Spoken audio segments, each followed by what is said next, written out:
Bonjour à tous, j'espère que vous allez bien, j'espère que vous avez passé une belle semaine. Alors, ce dimanche, on parle bien sûr du Bitcoin, donc plutôt rapide pour le coup, il n'y a pas beaucoup de choses à dire par rapport à la vidéo précédente que j'avais fait par rapport au Bitcoin. On parlera un petit peu de l'Ethereum, mais surtout, on va parler de la DeFi et je vais un petit peu vous présenter mes projets phare dans la DeFi. Voilà.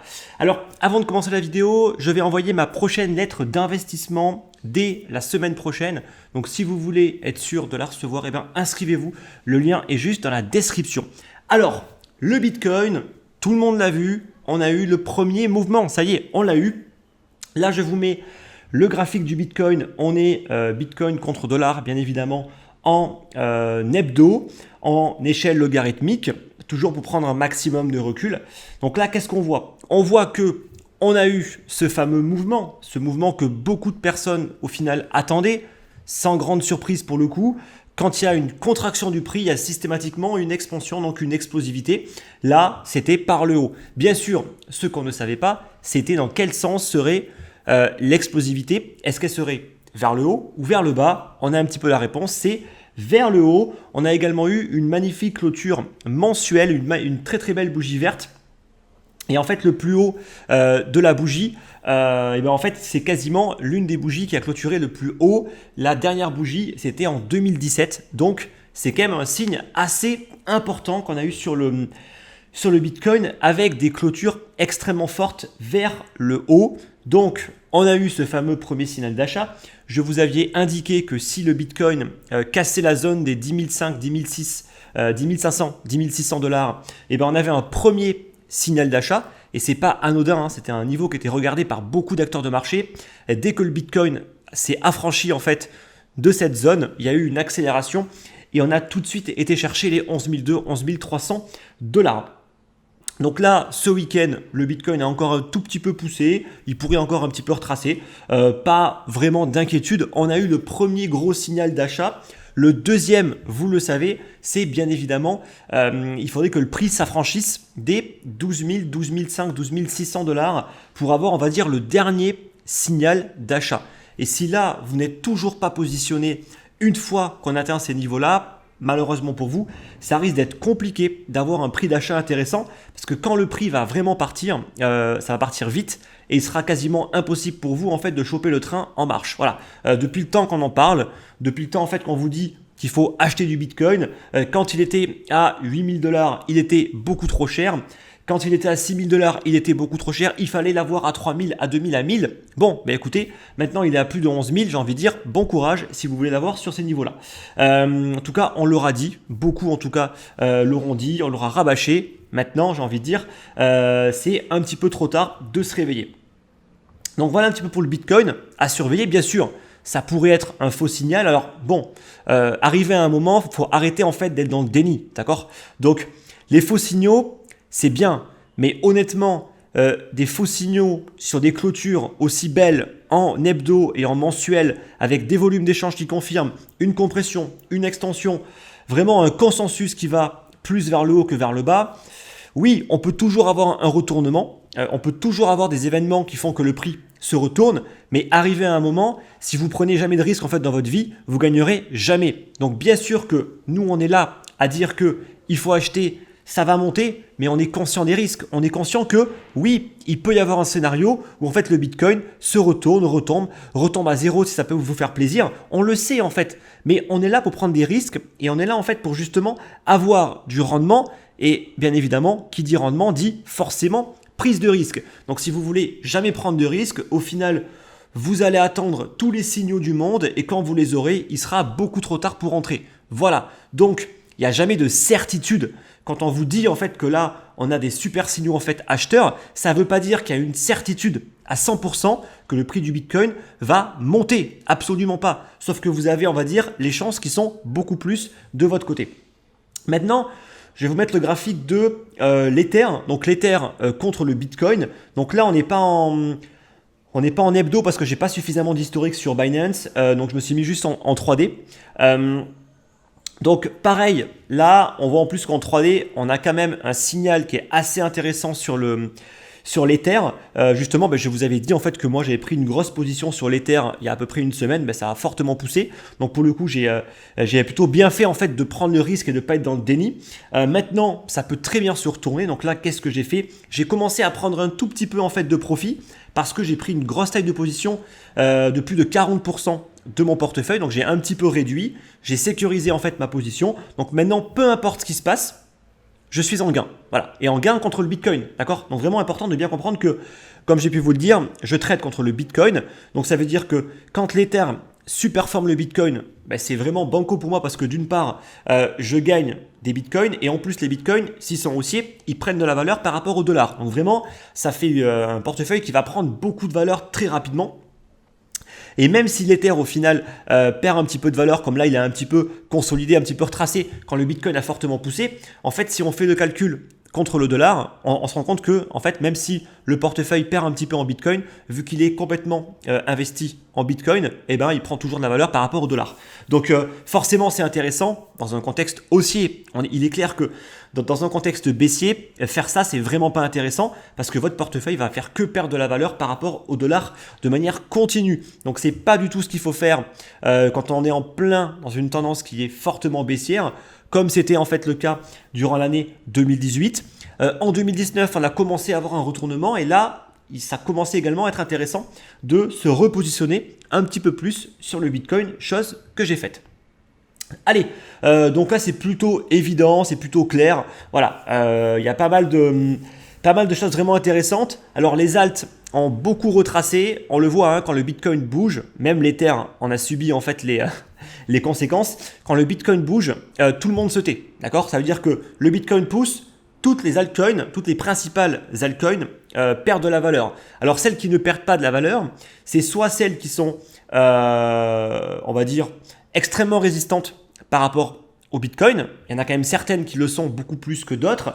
Ne tombez quand même pas dans le panneau des low cap, donc des petites cryptos qui ne bougent pas par rapport au Bitcoin quand il bouge, parce que juste en fait elles n'ont pas de liquidité. Donc c'est normal qu'une crypto qui n'ait aucune liquidité ne soit pas impactée en fait par les mouvements du Bitcoin. Par contre, toutes celles qui ont un minimum de liquidité, regardez bien leur comportement, ça va être important, surtout pour la suite, parce que bien sûr que pour vous, qu'est-ce qui est plus intéressant? Est-ce que c'est d'avoir une altcoin qui est beaucoup plus résiliente contre le Bitcoin ou une qui va être énormément impactée? Donc vous voyez que ça c'est aussi des choses qu'il faut vraiment bien surveiller parce que le Bitcoin, à mon avis, il en est qu'à ses débuts. Donc s'il fait que pousser et qu'à chaque fois qu'il pousse, les alts perdent de la valeur par rapport au Bitcoin, au final, ça ne sert à rien d'être sur ces altcoins-là, il vaut mieux directement en Bitcoin. Comme j'ai pu vous le dire, en fait, tout ce qui ne surperforme pas le Bitcoin n'est pas intéressant sur le long terme. Voilà. Donc, faites bien le calcul par rapport à ça. Allez, maintenant, on passe rapidement du côté de la DeFi. Donc, la DeFi, il y a un potentiel de hausse aujourd'hui qui est extrêmement important. Là, je vais vous mettre un graphique de chez Messari qui nous compare la valeur entre XRP, Bitcoin Cash, donc pas forcément les meilleurs projets, surtout pour le Bitcoin Cash, et la DeFi, donc l'ensemble des projets de la DeFi. Et on voit qu'en termes de market cap, donc de capitalisation, XRP, ça pèse pour 6615 $, Bitcoin Cash pour 4414 et la DeFi pour 4126 $. Alors bien sûr, c'est en millions de dollars, bien évidemment. Donc là, on voit quoi? On voit que déjà, si tous les projets en fait de la DeFi ne valent même pas autant que le Bitcoin Cash, vous imaginez bien qu'il y a un potentiel de hausse qui est quand même relativement important. Ça, je pense que c'est quand même plutôt facile à comprendre, sachant que dans tous ces projets, on va retrouver Compound, MakerDAO, Synthetix, le Land, le Kyber Network et tout un tas d'autres projets. Également, si on compare toutes les blockchains, donc là je vous mets un deuxième graphique, toutes les blockchains de niveau 1, en excluant le Bitcoin et l'Ethereum. Donc c'est quoi en fait toutes les blockchains de niveau 1 C'est tous les Ethereum killers, c'est tous ces projets qui veulent prendre la place d'Ethereum. Il y en a plein. On n'entend quasiment plus parler en fait d'aucun, sauf de quelques-uns qui ont quand même pu on va dire, résister, maintenir une valeur. On a par exemple le Cardano qui se porte plutôt bien, on a le Tezos, pardon, on a l'IOS, on a le Tron, même si c'est pas forcément les meilleurs. Voilà. Bon bref, je pense que vous comprenez. En tout cas, il faut comprendre que si on fait la somme de tous ces projets de niveau 1, on a quand même 45 milliards de dollars. Et si on compare à la DeFi, on est à peine, comme j'ai pu vous le dire, à 4 milliards, 4,1 milliards. Donc il y a quand même un potentiel qui est extrêmement important par rapport aux projets de la DeFi si on les compare à ce qui s'est passé en fait tout simplement avec toutes les ICO et tous les projets en fait qui ont vu jour, qui ont pris beaucoup de valeur et notamment des projets de niveau 1 qui visaient à faire un petit peu ce que fait Ethereum mais en mieux et j'ai envie de dire ça continue encore aujourd'hui. Il y a encore tout un tas en fait de nouvelles blockchains qui voient le jour pour faire mieux qu'Ethereum. Est-ce qu'ils vont réussir? Écoutez, on verra. Ethereum aujourd'hui, on commence encore de nouveau un petit peu à le critiquer. Pourquoi? Parce que les frais, ils ont réaugmenté effectivement. Ceux qui utilisent par exemple Uniswap pour acheter en fait les petits tokens de la DeFi et pour s'amuser un petit peu avec, vous l'avez vu, il faut payer quand même des frais qui sont très importants. Et même pour transférer juste de l'Ether, on paye facilement 30-40 centimes de dollars. Donc ça commence quand même à faire assez cher en frais de transaction. Et c'est sûr que pour toutes les applications qui utilisent Ethereum, c'est compliqué. C'est compliqué en fait quand les frais sont aussi importants. Maintenant, comme toujours, les frais quand ils explosent, en général, c'est plus passager parce qu'il y a un pic d'activité. Et en plus, il y a Ethereum 2.0 qui est quand même censé résoudre pas mal de problèmes. Je sais qu'on en parle depuis maintenant très longtemps. Certes, ça prend du temps, mais je pense qu'il faut être patient parce que, à mon avis, le résultat va être, à mon avis, excellent. Alors, on va terminer cette vidéo un petit peu courte pour une fois avec les projets que je trouve intéressants de la DeFi. Alors attention, je veux bien tout de suite être clair. Quand je dis que ces projets sont intéressants, ça ne veut pas dire que j'ai investi dedans, ça ne veut pas dire que vous devez investir dedans. Ça, c'est votre problème, d'accord? C'est pas moi qui vous dis ce que vous devez faire. Vous faites ce que vous voulez. Ça, j'espère que c'est bien clair, parce que c'est pas en fait parce que moi je parle d'un projet que je suis responsable de quoi que ce soit, d'accord? Je peux parler en fait de projets qui vont perdre de la valeur, ça sert à rien en fait de venir me le dire dans les commentaires, je m'en fous, d'accord? Parce que moi, je ne vous dis pas en fait d'acheter des produits, d'accord? Je vous donne juste un avis, je vous explique quels sont les projets que je trouve intéressants, voilà, et que je trouve intéressants. Ne traduisez pas par j'ai investi dedans s'il vous plaît, parce que c'est pas le cas. Là, il y a plein de projets que je vais vous présenter dans lesquels je n'ai pas investi un seul centime, d'accord? Donc au moins maintenant c'est clair. Alors, on a le premier que je trouve vraiment intéressant, qui est le projet Compound. Donc Compound, il faut savoir que c'est aujourd'hui une plateforme de prêt décentralisée qui est soutenue, financée par des très très gros fonds, et notamment le fonds de Coinbase, donc Coinbase Venture, et notamment Polychain Capital, qui est aussi un très très gros fonds d'investissement. Donc, ils ont sorti un token de gouvernance, un petit peu comme le Maker, qui s'appelle le COMP, donc le COMP. Et aujourd'hui, Compound, c'est l'une des applications de la DeFi les plus utilisées, avec 800 millions de dollars au final, d'actifs qui sont bloqués au sein de son écosystème. Principalement, ça va être de l'Ether. Ensuite, deuxième projet, vous le connaissez, c'est pas la première fois en fait que je vous le présente, c'est le projet MakerDAO qui est notamment le créateur du DAI. Enfin, c'est grâce à ce projet-là en fait qu'on a pu créer le stablecoin décentralisé, le premier il me semble, qui est le DAI. Donc le Maker, c'est pareil un token de gouvernance. Ensuite, on a le Synthetix. Donc le Synthetix, pareil, j'avais déjà fait une vidéo, alors peut-être pas sur ma chaîne, mais sur la chaîne du Journal du Coin, pour expliquer un petit peu le principe. C'est une plateforme qui permet en fait de créer des produits dérivés décentralisés. Voilà, vraiment pour simplifier au maximum. Donc c'est une plateforme sur laquelle on peut spéculer. En fait, ça ne sert qu'à ça, à spéculer sur la variation en fait de prix de tout un tas d'actifs. Donc ça peut être les cryptos, mais pas que. Ça peut être de l'or, ça peut être des devises, ça peut être même des actions, des indices boursiers. Voilà, tout un tas en fait au final de produits. Donc Synthetix, c'est une plateforme qui est de plus en plus en vogue aujourd'hui. Il y a bien évidemment un token, le SNX, qui est notamment utilisé pour créer justement les synths. Je crois que c'est comme ça qu'on les appelle si je ne dis pas de conneries. En tout cas, on part du principe que si par exemple on veut spéculer en fait sur le Bitcoin, on va créer en fait le S-Bitcoin. Et pour créer ce S-Bitcoin, eh bien, il faudra mettre des SNX en collatéral. Donc c'est un petit peu, on va dire, le même principe, grosso modo, pour DAI, pour émettre des DAI. Et bien sur le réseau MakerDAO, il faut mettre en collatéral, par exemple, de l'Ether. Mais aujourd'hui, ce n'est pas forcément que de l'Ether qu'on peut y mettre. Ensuite, on a le projet AVE. Donc je ne sais pas du tout comment est-ce qu'il se prononce. Le token, je pense que vous le connaissez, c'est le LAND. Donc le AAVE, j'ai aucune idée de comment est-ce qu'on prononce ça. Donc ça, c'est pour le coup, c'est un protocole de prêt décentralisé. Donc c'est plutôt intéressant, surtout pour ceux qui voudraient par exemple shorter ou prendre de l'effet de levier. Vraiment à des prix qui sont beaucoup plus intéressants que ce qu'on peut trouver sur les plateformes d'échange, et surtout il y a beaucoup plus de tokens qu'on peut shorter ou passer long dessus. Parce que il y a beaucoup plus de tokens, c'est beaucoup plus libre et c'est assez intéressant en termes de frais. Et vous pouvez bien évidemment prêter directement vos tokens pour recevoir rémunération grâce à leur plateforme. Ensuite, on a un projet aussi assez connu, le Kyber Network, mais qui au final est un projet de la DeFi. Le Kyber Network qui en fait fournit un pool de liquidité. Donc ça aussi c'est développé comme pour la plupart des projets que j'ai pu vous présenter sur Ethereum, c'est pas sur d'autres blockchains, c'est pas sur Tezos, c'est pas sur EOS, c'est pas sur Tron, non, c'est sur Ethereum.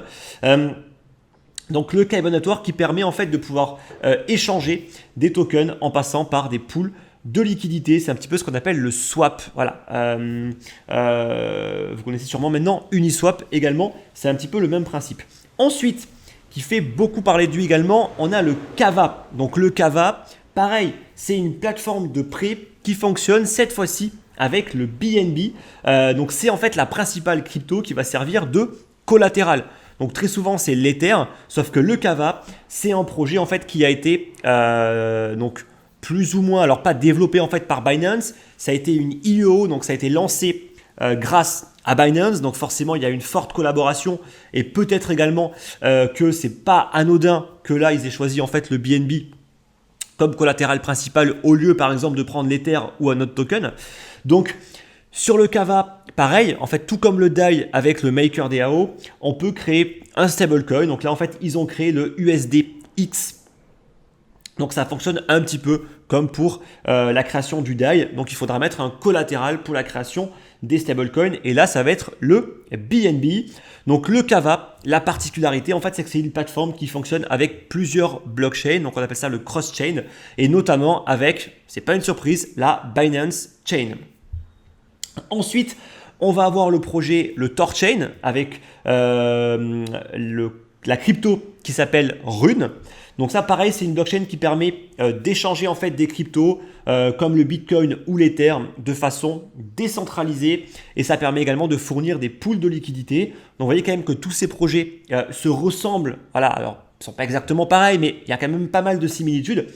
Et on va terminer avec un dernier projet assez intéressant, un petit peu différent, le projet REN. Donc le projet REN, pour vraiment simplifier, parce que là c'est un petit peu plus complexe, ça permet en fait de créer des dark pools décentralisés. Qu'est-ce que sont des dark pools? Donc en fait, dans la finance traditionnelle, on va dire que les dark pools, ce sont des moyens pour échanger en OTC, donc en dehors du marché, over the counter, de façon anonyme. Donc ça permet par exemple au hedge fund de pouvoir rentrer relativement lourd en fait, par exemple dans une action, sans pour autant faire bouger le marché. Voilà. Donc là en fait le but, ce serait en fait tout simplement pour le REN de fournir une technologie pour les plateformes d'échange décentralisées par exemple, de ne pas avoir, de rendre anonyme le carnet d'ordre par exemple. Voilà. Donc c'est un petit peu complexe pour le coup, donc c'est pour ça que c'est pas forcément simple à expliquer comme ça en quelques minutes. Mais en tout cas, le projet REN, si ça vous intéresse, écoutez, n'hésitez pas, j'essaierai de faire une vidéo sur ce projet qui est assez intéressant, mais malheureusement, je pense que beaucoup l'ont remarqué, dans tout un tas en fait de projets de la DeFi, ça peut devenir extrêmement complexe très rapidement. Voilà. Donc ça, c'est peut-être une des plus grosses barrières aujourd'hui à la compréhension de tous ces nouveaux projets, c'est que c'est extrêmement complexe. On parle en fait de choses que peu de personnes maîtrisent. Aujourd'hui, vous voyez que si on parle de dark pool, je pense que peu de personnes savent ce que c'est. Et pour le coup, en fait, c'est un truc qui est connu aujourd'hui. de la plupart des financiers. Mais la DeFi, c'est quand même le monde de la finance, mais de manière décentralisée. Donc pour le coup, ça reste quand même plus ou moins technique, même si bien évidemment, si c'est bien expliqué, on peut quand même, n'importe qui, j'ai envie de dire, peut quand même comprendre le principe de fonctionnement. Voilà. Donc j'espère que c'est clair. N'hésitez pas dans les commentaires à me dire mais quels sont vos projets de la DeFi favoris. Donc je pense que c'est aussi intéressant en fait de partager un petit peu vos projets. Bien sûr, c'est une liste non exhaustive. Je n'ai pas cité tous les bons projets qui peuvent exister, bien évidemment. J'ai juste pris une liste parce qu'arrivé à un moment, il faut prendre des décisions, il faut faire un choix. Voilà. Donc s'il n'y a pas votre projet, ça ne veut pas dire que c'est un mauvais projet, ça veut juste dire que je ne l'ai pas choisi et je ne suis pas forcément la seule personne qui est apte à choisir les bons projets. Voilà. Donc j'espère que c'est clair pour cette vidéo. Donc surtout, n'hésitez pas à débattre de tout ça dans l'espace de commentaires. N'oubliez pas de mettre le like pour le soutien. Quant à nous, écoutez, on se retrouve dimanche prochain, même heure, pour la prochaine vidéo. Allez, je vous dis bon dimanche. Bye bye.